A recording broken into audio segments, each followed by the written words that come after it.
Assalamualaikum warahmatullahi wabarakatuh.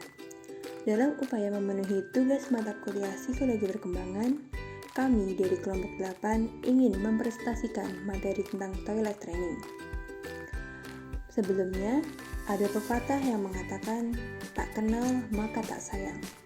Maka, izinkan saya untuk memperkenalkan anggota kelompok kami. Yang pertama, ada Ainaya Al-Fadilah. Yang kedua, Amalia Cahya. Yang ketiga, Salsanada. Yang keempat, Raihan Bentang. Dan yang terakhir ada Ajeng Kasih Ramadana. Toilet training. Toilet training merupakan salah satu tugas utama orang tua dalam meningkatkan kemandirian tahap perkembangan pada anak usia 1-3 tahun. Toilet training bertujuan agar anak mampu mengontrol buang air kecil dan buang air besar serta mengeluarkannya pada tempat yang seharusnya. Oke, selanjutnya saya akan menjelaskan mengenai prinsip melaksanakan toilet training. Yang pertama, pastinya dibutuhkan kesiapan sang anak. Nah, kesiapan sang anak ini bisa berupa kesiapan fisik, kesiapan emosional, dan juga kesiapan verbal. Nah, yang pertama ada kesiapan fisik. Nah, kesiapan fisik ini dapat dilakukan ketika usia anak telah mencapai 18 sampai dengan 24 bulan, ketika anak mulai bisa jongkok kurang dari 2 jam, mempunyai kemampuan motorik kasar seperti duduk dan berjalan, mempunyai kemampuan motorik halus seperti membuka celana dan pakaian. Yang kedua adalah kesiapan mental. Kesiapan mental ini dapat dilakukan ketika anak mulai mengenal rasa ingin berkemih dan defekasi. Anak juga mulai dapat berkomunikasi secara verbal dan nonverbal jika merasa ingin berkemih. Anak mulai memiliki keterampilan kognitif untuk mengikuti perintah dan meniru perilaku orang lain. Yang ketiga adalah kesiapan psikologis. Kesiapan psikologis ini dapat dilakukan ketika anak sudah bisa jongkok dan berdiri di toilet selama 5 sampai dengan 10 menit tanpa berdiri dulu. Ketika anak memiliki rasa ingin tahu dan penasaran terhadap kebiasaan orang dewasa dalam melakukan buang air kecil dan juga buang air besar. Anak merasa tidak betah dengan kondisi basah dan adanya benda padat di celana, sehingga ingin segera diganti. Yang terakhir adalah kesiapan orang tua. Kesiapan orang tua dapat dilakukan ketika orang tua sudah dapat mengenal tingkat kesiapan anak untuk berkemih, ketika ada keinginan untuk meluangkan waktu untuk anaknya melakukan latihan berkemih dan defekasi, tidak mengalami konflik tertentu atau stres keluarga yang berat, misalnya masalah perceraian. Oke, yang selanjutnya saya akan membahas mengenai tanda anak bisa mulai diajak toilet training. Yaitu yang pertama, jika popok atau celana anak bisa tetap kering selama beberapa jam sehari. Yang kedua, jika anak menunjukkan ketertarikan saat ayah, ibu, atau kakaknya menggunakan toilet. Yang ketiga, jika anak mempunyai kebiasaan buang air kecil atau buang air besar secara teratur pada waktu tertentu. Yang keempat, jika anak menunjukkan tanda-tanda ingin buang air besar atau buang air kecil, misalnya perutnya berbunyi. Yang kelima, jika anak memberitahukan pada orang tuanya saat popoknya basah. Selanjutnya ada cara memulai toilet training. Yang pertama ada teknik lisan. Teknik lisan merupakan usaha untuk melatih anak dengan cara memberikan instruksi pada anak dengan kata-kata sebelum atau sesudah buang air kecil dan buang air besar. Yang kedua ada teknik modeling.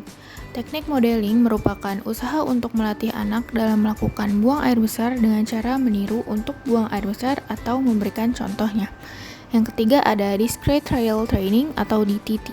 Prinsip metode DTT menggunakan stimulus untuk memicu respon. Yang keempat, ada teknik oral.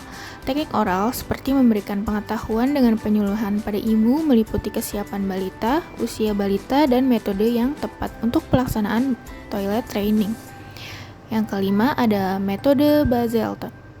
Metode Baselton ini memiliki strategi yang didasarkan pada pedoman pasif di samping kematangan fisiologis anak. Yang keenam, ada metode pelatihan eliminasi dini. Metode ini kurang dikenal dalam masyarakat, karena metode ini dimulai selama minggu-minggu pertama kehidupan, menggunakan strategi pengamatan tanda-tanda eliminasi yang berasal dari bayi. Yang ketujuh, ada metode Spock. Metode Spock ini muncul sebelum metode Baselton. Metode ini menggunakan strategi dengan tidak memaksa anak dalam melakukan toilet training. Selanjutnya, hal-hal apa aja sih yang bisa diperhatikan dalam latihan toilet training? Yang pertama, anak belajar menahan buang air besar atau kecil sampai dia berada di toilet, dan kemudian bisa melepaskannya jika sudah berada di toilet.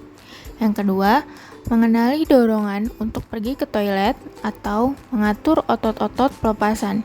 Yang ketiga, belajar menahan air besar atau kecil sampai dia berada di toilet, dan kemudian bisa melepaskannya.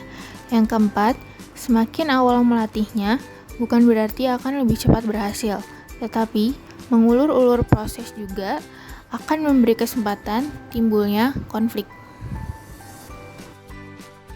Selanjutnya, hal yang perlu diperhatikan selama toilet training adalah yang pertama, hindari pemakaian popok sekali pakai. Yang kedua, ajari anak mengucapkan kata-kata yang berhubungan dengan buang air kecil dan buang air besar.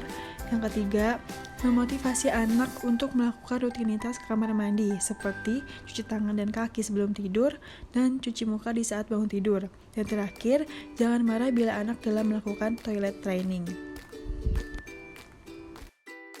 Lalu, ada dampak masalah toilet training. Yang pertama, adanya perlakuan atau aturan yang ketat dari orang tua kepada anaknya yang dapat mengganggu kepribadian anak yang cenderung bersifat retentif, di mana anak cenderung bersifat keras kepala. Yang kedua, kegagalan dalam toilet training juga dapat terjadi karena adanya perlakuan atau aturan yang ketat dari orang tua, sehingga anak mengalami distres psikologi. Yang ketiga, ada kegagalan dalam mengontrol proses berkemih dapat mengakibatkan mengompol pada anak. Keadaan demikian apabila berlangsung lama dan panjang akan mengganggu tugas perkembangan anak. Dan yang terakhir, anak-anak yang belum pernah dilatih dengan benar tentang toilet training dapat mengakibatkan euresis, ISK, disfungsi berkemih, sembelit, ekoperis, dan penolakan untuk pergi ke toilet lebih sering. Nah, selanjutnya ada keuntungan dilakukannya toilet training. Yang pertama ada kemandirian. Toilet training juga dapat menjadi awal terbentuknya kemandirian anak secara nyata, sebab anak sudah bisa untuk melakukan hal-hal yang kecil seperti buang air kecil dan buang air besar. Lalu yang kedua ada mengetahui bagian-bagian tubuh dan fungsinya.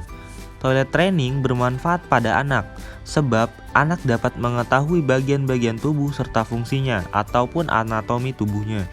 Dalam proses toilet training, terjadi pergantian impuls atau rangsangan dan insting anak dalam melakukan buang air kecil dan buang air besar. Di slide terakhir ini merupakan pembagian tugas anggota kelompok kami. Ada yang menyusun materi, membuat PowerPoint, pengisian voice, dan pengeditan video. Sekian presentasi dari kelompok kami. Apabila ada kesalahan kata yang kami ucapkan, mohon dimaafkan. Dan jika ada yang ingin bertanya, kami persilahkan.